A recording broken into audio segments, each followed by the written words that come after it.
8 dari 10 pengusaha, khususnya UMKM itu gagal bukan karena nggak bisa jualan, tapi karena nggak bisa hitung yang namanya HPP.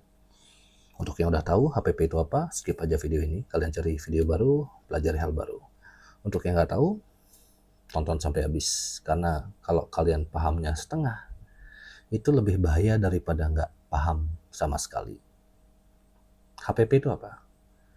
Kita pakai bahasa yang gampang dimengerti aja ya. Harga pokok penjualan, harga pokok produk, ya gampangnya modal awal kalian. Entah itu modal awal produksi atau modal awal beli barangnya. Misal, kalian mau jual ini, kalian beli di harga berapa? 3.000 lah bilang, misalkan. Ya, kita bilang misalkan, atau 4.000 lah ya, biar mendekati ya. 4.000 rupiah. Untuk biayanya kalian apa aja? Biaya usaha kalian. Mungkin kalian kirim langsung ke konsumen. Ada nggak biaya transportasi, ongkos kirim? Apakah kalian ngajak karyawan? Ada nggak beban karyawan? Apa tempat kalian itu sewa atau hak milik? Ada nggak beban sewa tempat? Jadi semua beban itu ya ditambah HPP, terus dibagi total produksi atau total penjualan. Kalau untuk kasusnya kayak gini, yang kalian beli barangnya langsung kalian jual, itu ya langsung aja bagi total item terjual per hari itu. Misal kalian buka kayak warung-warung kecil ya, atau minimarket lah bilang, atau warung Madura mungkin. Let's say beban operasionalnya itu di 100.000. Nah, kok mahal? Ya, misalkan kita ajak karyawan satu. Misal, itu udah 60.000 lah kalau misalkan gajinya 18 per bulan. Terus untuk sewa tempat, anggaplah ya, biar gampang itu, anggaplah di 40.000. Jadi beban operasional 100.000 per hari. Terus untuk item terjual itu nggak harus barang sama ini aja. Apapun yang kalian jual di usaha kalian, anggaplah kayak tadi minimarket gitu, itu semuanya dihitung. Kenapa? Karena kita nyewa tempat kan nggak cuma untuk jual air mineral dan kita sewa karyawan, kita ngajak karyawan juga nggak hanya untuk jual air mineral aja. Jadi apapun yang terjual di hari itu, ambil rata-ratanya, nanti sudah ketemu, itu dipakai pembagi. Contoh, misalkan satu hari itu rata-rata lakunya 100. Ya nggak bisa warung kecil nyari pembeli 100 orang, bukan pembeli, item terjual. Satu orang tuh mungkin bisa beli 5, mungkin bisa beli 10. Kalau beli 10, kalian cuma butuh 10 orang yang belanja ke tempat kalian. Itu item terjual, bukan transaksi. Ya, misalkan 100 item nih terjual. Jadi yang tadi 100.000 itu dibagi 100. Jadi 1.000. Yang tadi HPP plus biaya operasional, anggaplah kita genepin jadi 100.000. Dibagi jumlah item terjual atau jumlah produk yang dihasilkan. Kalau kalian memang harus produksi dulu untuk bisa jual produknya. Misal jual gorengan, misal jual es, mungkin jual masakan, makanan, itu ya total yang bisa kalian produksi jatuhannya.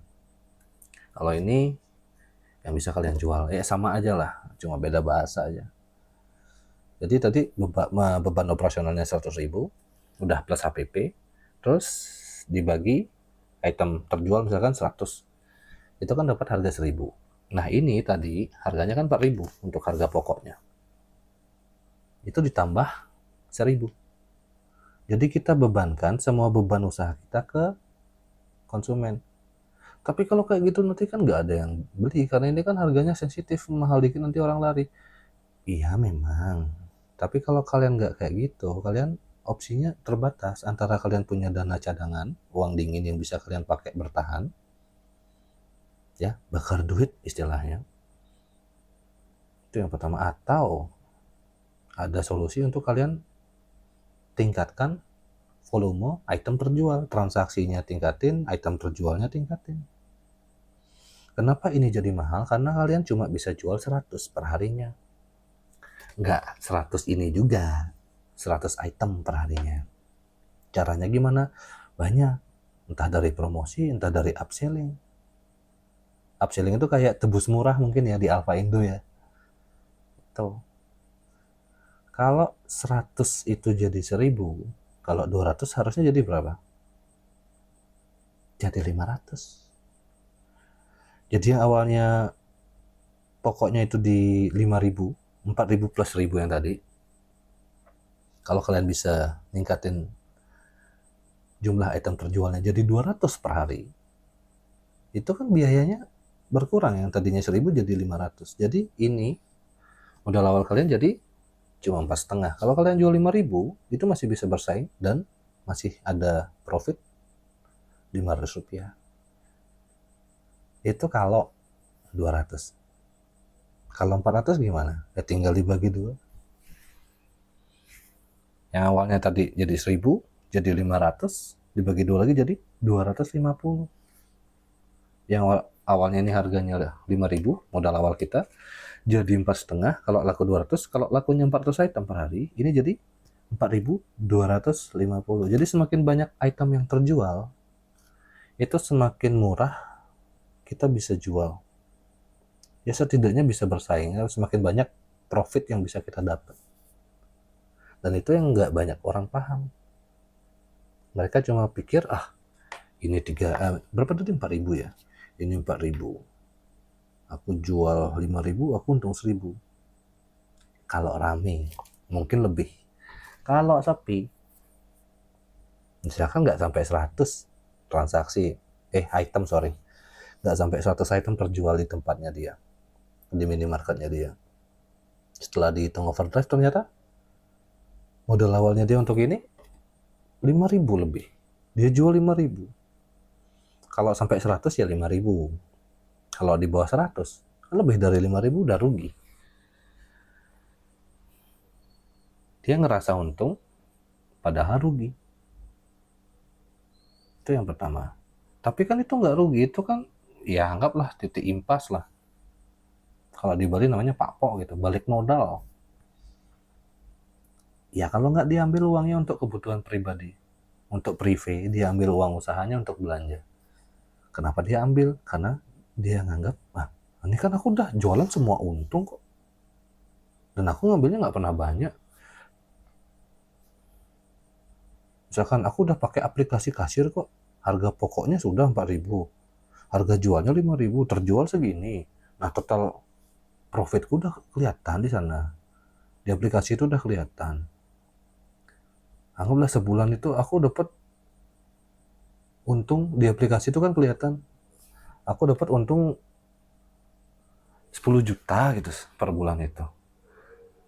Ya memang kalau modal awalnya beneran 4.000.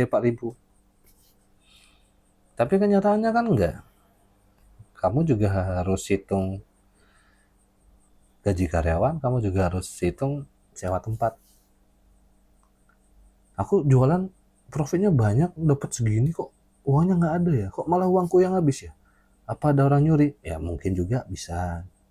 Cuma tanpa ada orang nyuri pun kamu tuh udah rugi kalau hitungannya kayak tadi. Makanya kalau kita masih awal, kita nggak usah langsung ikut bersaing bakar duit untuk jual murah atau apalah itu namanya. Kita bangun base-nya community dulu, karena kita nggak bisa bersaing di harga, kita jualnya di service. Ada orang belanja, kita ramah, cari tahu apa yang dia mau, kita peduli sama dia, gimana kabarnya segala macam. Kalau udah punya anak, tanya anaknya sekarang gimana, udah SMP kah, udah SSD kah, sekolah di mana, dan lain sebagainya. Kita bisa gunakan itu. Nggak serta-merta yang paling murah, yang paling laku, nggak juga. Banyak hal penentu ya.